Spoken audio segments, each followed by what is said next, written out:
Right now, the impact of fraud, scams, and identity theft is rampant. During the holidays, scammers seek to line their own pockets with your hard-earned money. You have the power to protect yourself. Today, the AARP team of fraud fighters has real-world tips to share on AARP Pennsylvania, Fraud Watch, and You.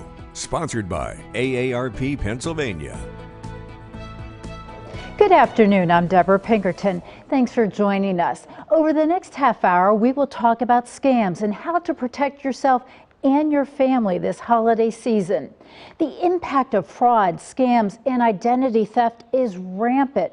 75% of adults in the United States have reported being targeted or victimized by a scam in the past.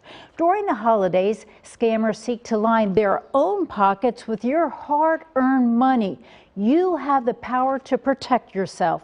AARP Pennsylvania has a team of fraud fighters who have real-world tips to share with you, because if you can spot a scam, you can stop a scam.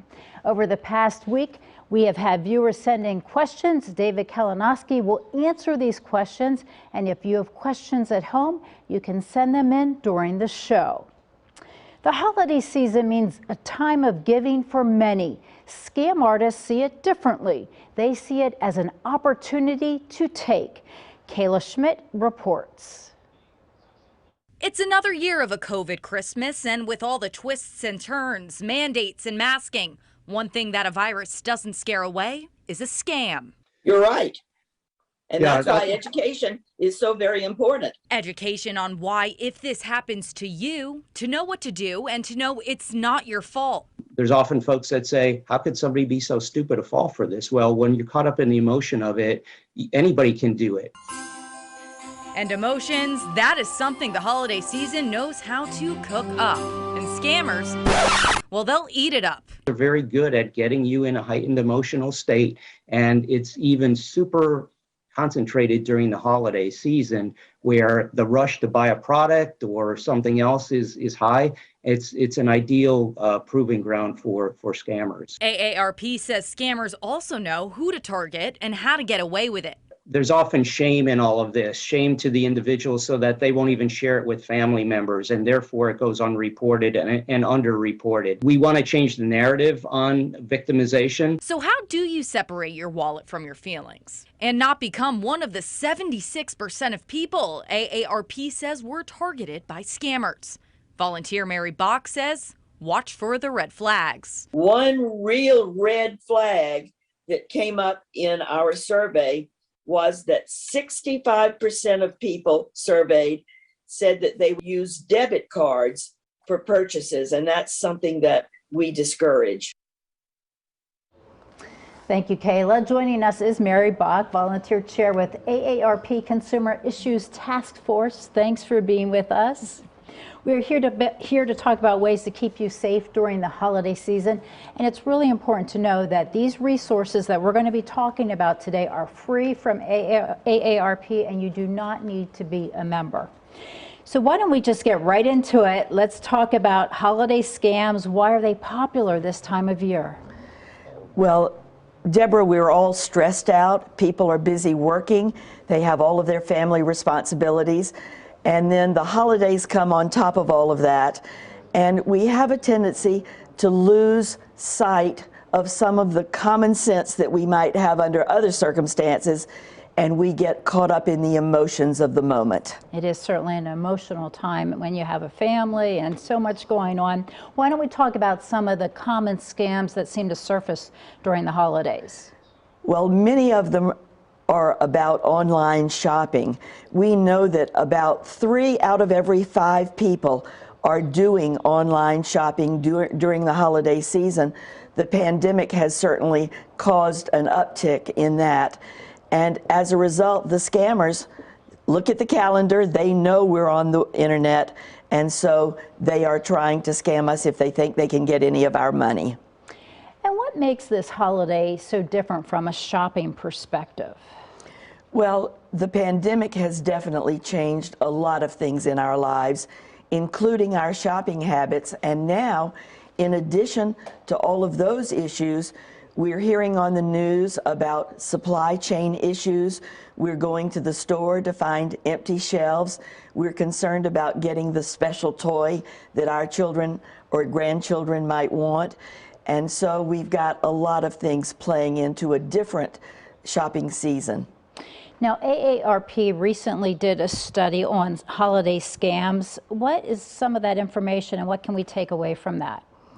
Well, we are concerned that some 69% of people have said they've actually been targeted in a fraud.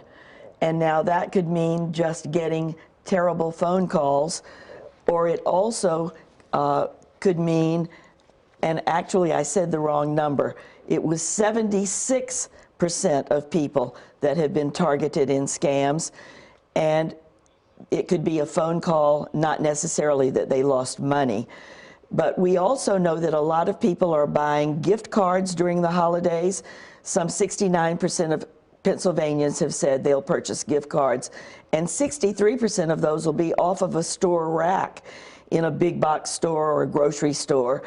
So people are out there buying gift cards. It's the #1 type of present that so many people are asking for. Sure.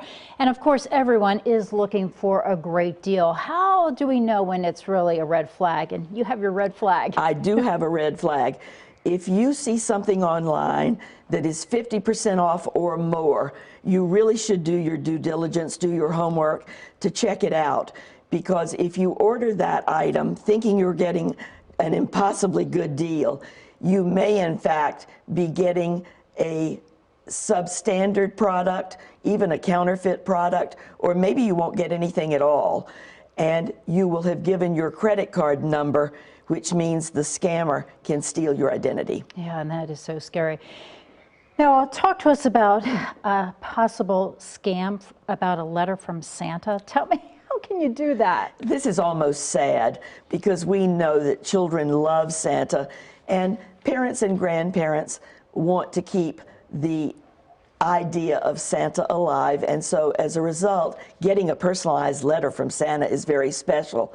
The scammers know that. They may offer you one for $10 or $20, but you're going to have to give up a lot of information about that child in order to get that letter. And ultimately, the child's identity may be stolen, and you may not know it for another 10 or 15 years. Yeah, and that's sad, one, and scary too. It and absolutely is. Oh my goodness. There's no doubt about it. So much more to cover, Mary. So stick with us, but we want to check in with Sonny Diamond, who has some answers to some viewer questions. Thanks, Deborah.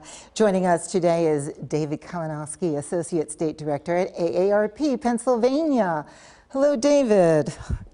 Hi, Connie. You bet. I'm right here with you. Here's our first viewer question. I'm noticing that many online sites are asking you to take a picture of a code to get more details on a product or a price.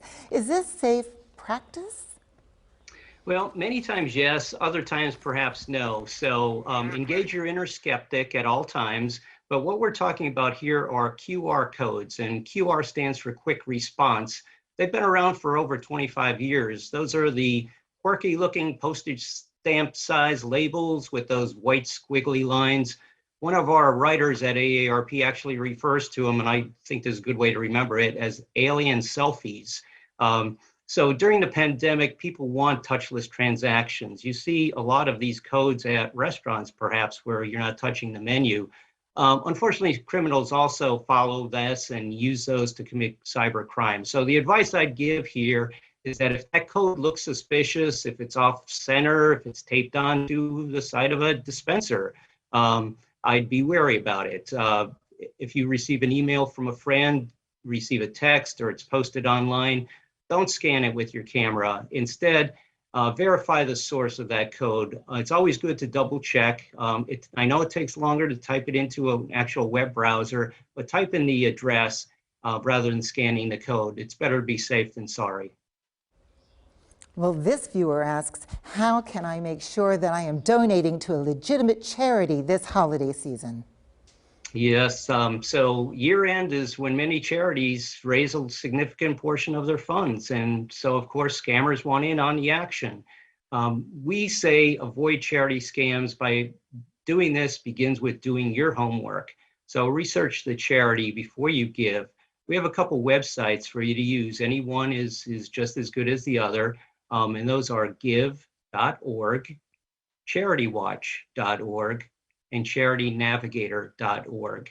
An even better way perhaps is to make your charitable contribution at your decision to do so at the end of this year for what you'd like to support in 2022. Write it down and stick to it. It makes it easier to decline donating by saying you've already given and made your giving decision then. Back with you in a little later in the show, David. Back to you, Deborah. Thanks, Sonny. Coming up, we hear about imposter scams. Find out what to look for. Stay with us.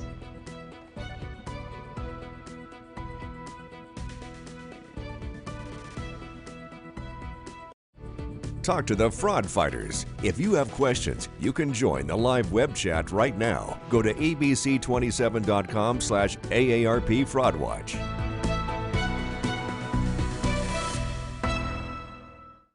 Holiday scams often center around shopping, especially online shopping. Here are 2 ways fraudsters will target you during the holiday season. The delivery scam. As holiday packages crisscross the country, scammers send out phishing emails disguised as coming from UPS, FedEx, or the U.S. Postal Service saying you have a package on the way or you've missed a delivery. Beware of the links in these emails. They may lead to phony sign-in pages asking for personal information. The charity scam. Charity scammers are especially active during the holidays, but with a little research and a few precautions, you can make sure your donation goes to organizations that genuinely serve others. Enter the organization's name into one of these sites to see if they're legitimate before you give any money. For more tips on how to avoid scams, go to aarp.org/FraudWatchNetwork. Protect yourself and your family. For more AARP fraud tips, watch ABC 27 News Daybreak at 6 a.m. and ABC 27 News at 6 p.m. The Mid-State is the place I call home. I have had the opportunity to share so many different kinds of stories. These experiences mean a lot to me, and I'm so glad I get to share them with viewers every day. Experience Matters, weeknights on ABC 27. You're watching AARP Pennsylvania, Fraud Watch and You. Sponsored by AARP Pennsylvania.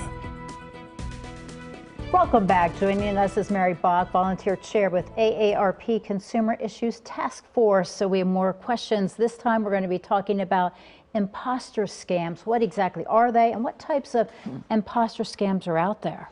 Well, an imposter scam is exactly what it sounds like, someone pretending to be someone they are not.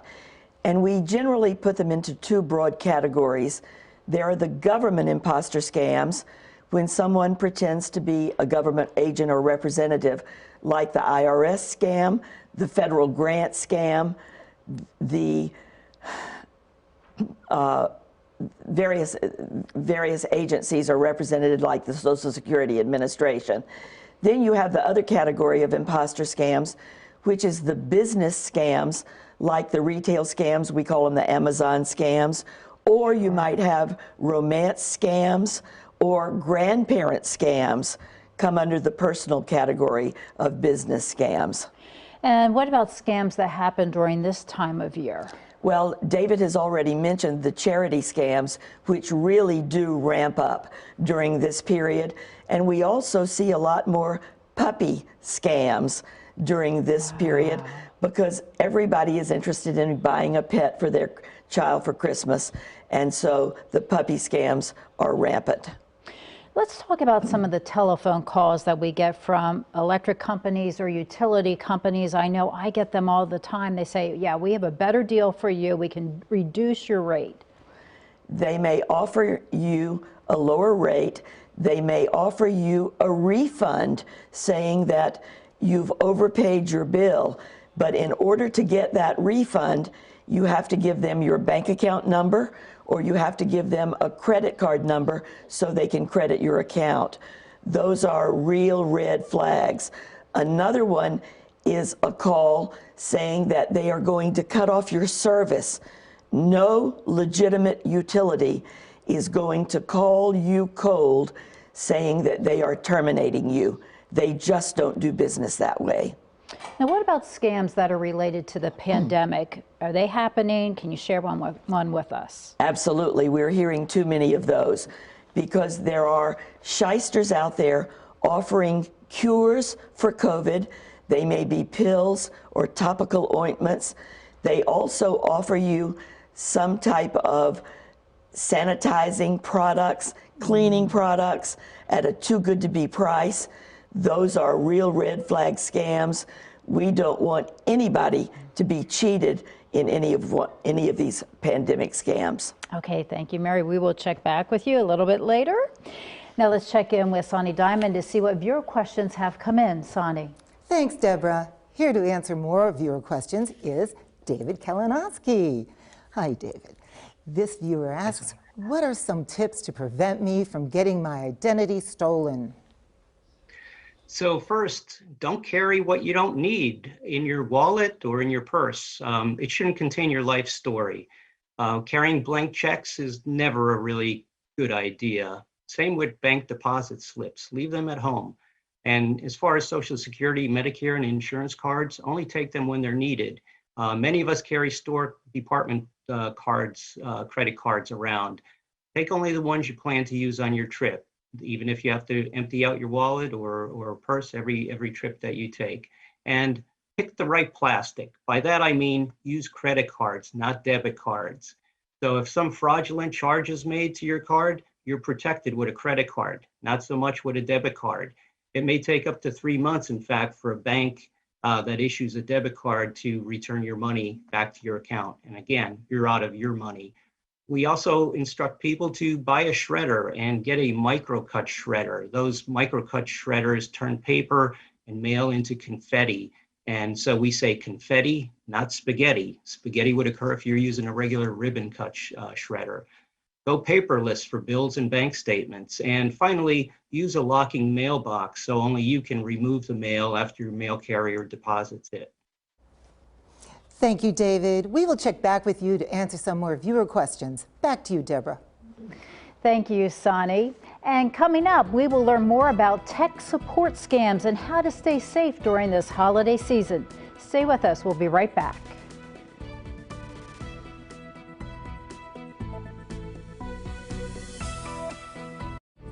Talk to the fraud fighters. If you have questions, you can join the live web chat right now. Go to abc27.com/AARP Fraud Watch.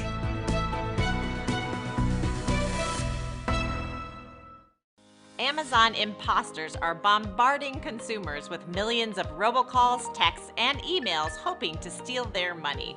Here is what to watch out for. You haven't placed an order, but you get an email or text that looks like it's from Amazon saying your order has been confirmed. You're then directed to click a link or call a number if the information is incorrect. Don't take the bait. You're notified about suspicious charges on your account and steps you need to take to address the issue. But taking these steps always spells trouble, so it's best not to engage or respond. You get a call or text saying a Prime account has been taken out in your name. You're requested to call a number to straighten things out, but that number goes to a scammer who's out to steal your money as well as your personal information. If you think you have an issue, contact Amazon directly. For more tips, go to aarp.org/fraudwatchnetwork. Valerie Pritchett, Pennsylvania is closer to getting back to normal. keeping you informed. What toll has that taken on you personally to watch these protests? Watch Central PA's only 7 p.m. newscast, Experience Matters, weeknights on ABC 27. You're watching AARP Pennsylvania, Fraud Watch and You. Sponsored by AARP Pennsylvania. Welcome back. Joining us is Mary Bach, Volunteer Chair with AARP Consumer Issues Task Force. Now, with more and more people working from home these days, can you tell me how a tech support scam originates? Well, somebody calls you on the telephone saying that there is a problem with your computer, that it has a virus or some malware, and they've called to help you fix it. But Sonny, or the problem is then, Deborah, that Microsoft has estimated that more than 3 million people have fallen for this tech support scam annually, and that they lose about $1.5 billion to scammers.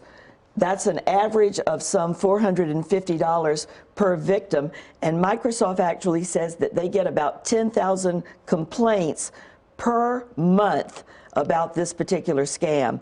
It is rampant, and no support, no company that provides service is going to call you out of the blue. Yeah, and that's a lot of money. Why don't we talk about scams as far as with your phones, mobile devices? Well, phones have made life easier in lots of ways, but you should really be aware that when you're standing in line somewhere or you're sitting in a coffee shop waiting for a friend to come and you've got time on your hands, you definitely should not use your phone to access any of your financial statements, any kind of credit card information. You should not order something online using a credit card, because the hackers can access your information. If you are using public Wi-Fi, it is just that, public.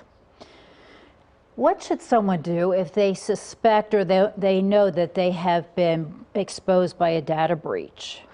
Well, we want everybody to get their 3 free credit reports annually from the 3 credit reporting agencies. Under the Fair Credit Reporting Act, which is a federal law, you are entitled to those credit reports every year. But because of COVID-19 and the pandemic, the law changed temporarily, and you are now allowed to access your credit reports weekly through April of 2022. We also want people to freeze their credit reports. Freezing your credit report is the best way to protect your identity. Yeah, and I never knew that. That's very interesting. Now, AARP has resources that you're offering people so that they can stay safe during this holiday season. Once again, you do not need to be a member to use these resources. Why don't you tell us about them? And they're all certainly free of charge, and they're for people of all ages. We want people to go to our website, aarp.org/fraudwatchnetwork. We also want people to get text alerts bi-weekly on their smartphones by texting the letters FWN to the number 50757. You will receive free email alerts or free texts with the latest frauds and scams that everybody needs to be educated about. Oh, and that is so reassuring. Thank you so much, Mary. Now let's check in with Sonny Diamond to see what viewer questions have come in. Sonny. Hey, thanks, Deborah. David, here's a popular question. Why am I getting so many annoying robocalls? Are these calls even legal? Yes, we all get them, Sonny. And why do we get them? Well, because they work for potential scammers for pennies. Scam artists can call millions of people. Even if they victimize 1% of these callers, they're making tons of money. Because of spoofing technology, scammers actually mask their telephone numbers. They could even make it appear as if it's a local number down the street from you. And are they legal? Many are. For example, the Federal Trade Commission, the Federal Communications Commission, the FCC, allows them for informational and non-commercial purposes. So examples such as polling questions, political campaigning around election time, and outreach by nonprofit groups, they're able to use it. For example, we do teletown halls all the time with AARP. We are allowed to. Your dentist can call you with an appointment reminder. An airline can call you about a flight delay. On the other hand, illegal robocalls include telemarketing spam, which are automated sales calls from companies you've never authorized to contact you. There are attempts at outright theft, auto warranty scams, utility scams, government imposter scams that Mary talked about. Don't pick up the phone unless you know who's on the other end. Let it go to voicemail. Don't trust caller ID, and don't press any numbers to opt out or remove your name from a list. David, this viewer asks, what are some tips I can use to keep my identity safe? So we have several. First of all, don't click on any pop-ups, no matter how enticing they might be, especially during the holidays. Don't use public Wi-Fi to transact business. It's fine to get a weather report or a sports score update. Back up your data on your computer. Make sure your devices are operating with the latest software updates. If you suspect fraudulent activity, as Mary suggested, put a freeze on your credit with the 3 major credit reporting agencies. Change passwords often on a regular basis, and prune your online accounts. Some of us have accounts that we've opened and only used once, so they all contain different passwords. Speaking of passwords, we need to upgrade the quality of our passwords, create strong and unique ones. Don't use the same password on multiple sites. And the longer and more random the password, the more effort that's required to hack it. Finally, use a passphrase such as, "My dog likes orange treats," where the O in dog and the O in orange might be the number 0. This viewer has a question about working from home. I notice a lot of jobs now being listed. It's the opportunity to work from home, so should I be skeptical? Yes, you really should. So real jobs don't come at a cost. Many times some of these scammers ask you to pay something up front for something that never materializes. So we say trust your gut. If the job is too good to be true, it likely is. If a job pays a lot for little amount of work, that should raise your inner skeptic. If there's glaring grammar or spelling errors, or the employer communicates poorly, that should be a red flag. If they require upfront fees, we never want to have anybody pay to get a job.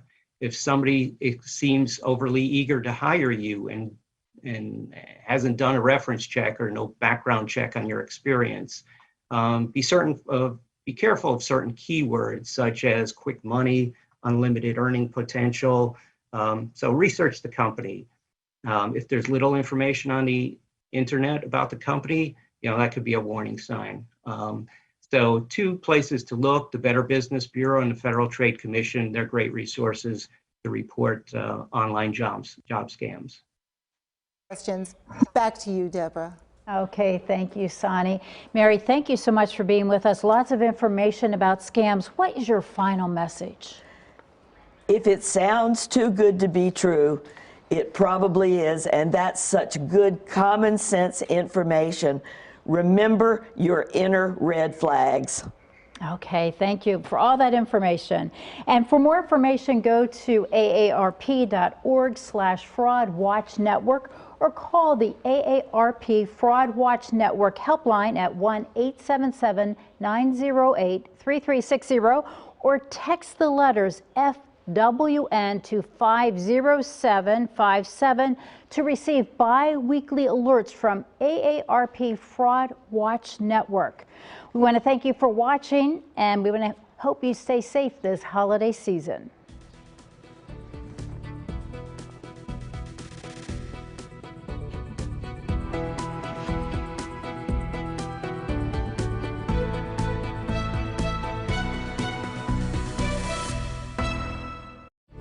Talk to the fraud fighters. If you have questions, you can join the live web chat right now. Go to abc27.com/AARP Fraud Watch.